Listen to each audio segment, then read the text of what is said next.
Kita akan mulai dari ayat yang pertama dulu.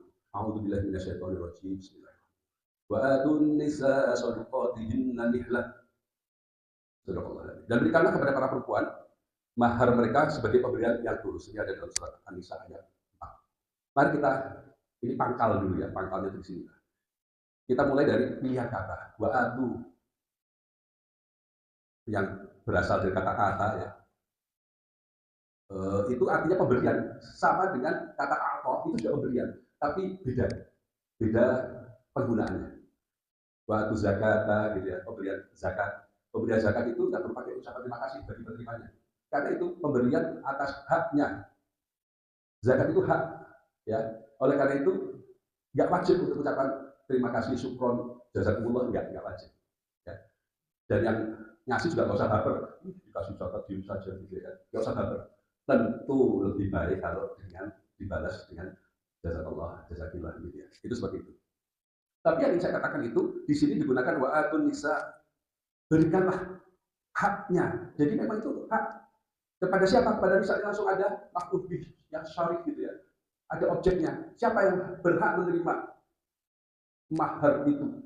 Wanitanya, bukan orang tua dari wanitanya. Itu banget itu sih. Domirnya itu langsung gitu. Kata ganti si penerima itu langsung, yaitu nisa. Kemudian shadaqatihinna nihlah. Nihlah di sini sesuatu yang sifatnya tidak ada transaksinya, tidak ada balasannya. Jangan ngarepin balasan. Jadi bagaimana? Ya sudah, itu haknya, ya kasih saja. Sebagai bentuk persetujuannya untuk dinikah.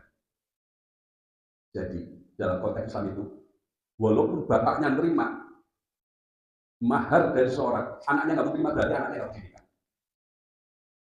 Ini itu sekali penting sekali ya, supaya tidak ada suatu pemaksaan sedemikian rupa supaya seorang perempuan itu menikah dengan seorang.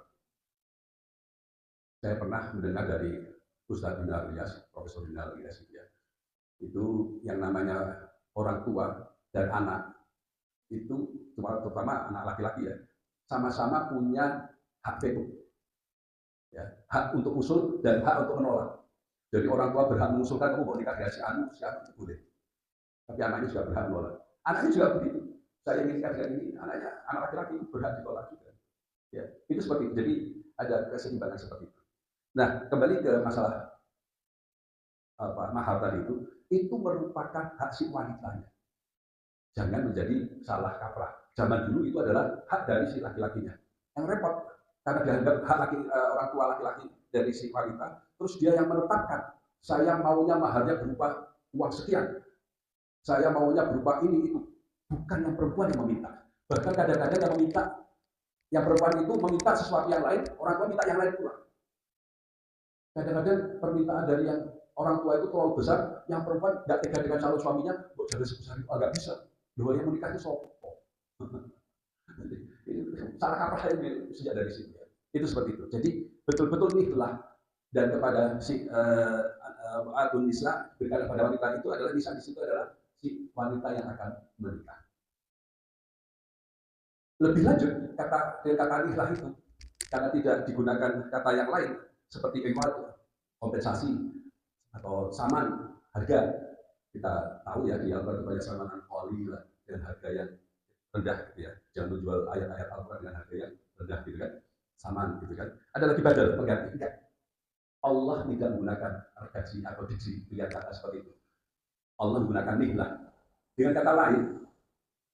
kata lain, berikanlah sesuai maunya tanpa mikir apa sebagai balasannya, kecuali nikah itu. Ya nggak usah mikir what is in return. Terus apa imbalannya? Enggak ada. Ya nikahnya itulah imbalannya. Di luar itu enggak ada. Begitu. Selanjutnya,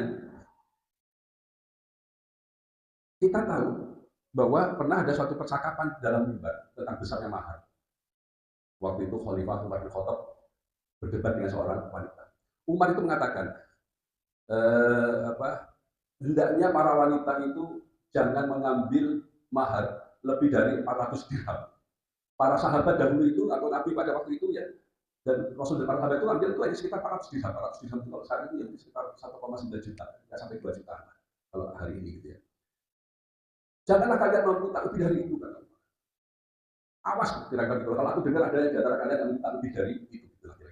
Jangan sampai aku mengetahui seorang bukan mahal lebih dari 400 dirham. Kemudian ketika Umar mau turun, ada wanita yang nyelah. Ya, Amirul Mukminin, mana yang harus dipatuhi antara kitabullah atau kata-katamu? Terserah Umar. Kitabullah. Ya. Nah, Allah sudah berfirman disebutlah An-Nisa ayat 20 tentang kintor. Jadi di dalam An-Nisa ayat 20 itu disebutkan orang kalau mau menceraikan orang lain, sementara dia sudah memberikan untuk maharnya itu berupa sesuatu yang jumlah besar sekali, istilah harta yang besar sekali itu kintor gitu, tidak boleh mengambil sedikit pun dari yang sudah diberikannya itu, maharnya tadi itu seperti itu. Ya. Nah ini dipakai dalil oleh si wanita. Allah saja membolehkan mahar dalam bentuk kintor gitu, dalam bentuk jumlah yang besar sekali. Kenapa aku akan membatasi? Terdiam Umar. Ada beberapa dikasih jawaban Umar. Yang paling masuk jawabannya benar wanita itu, salah Umar gitu kan.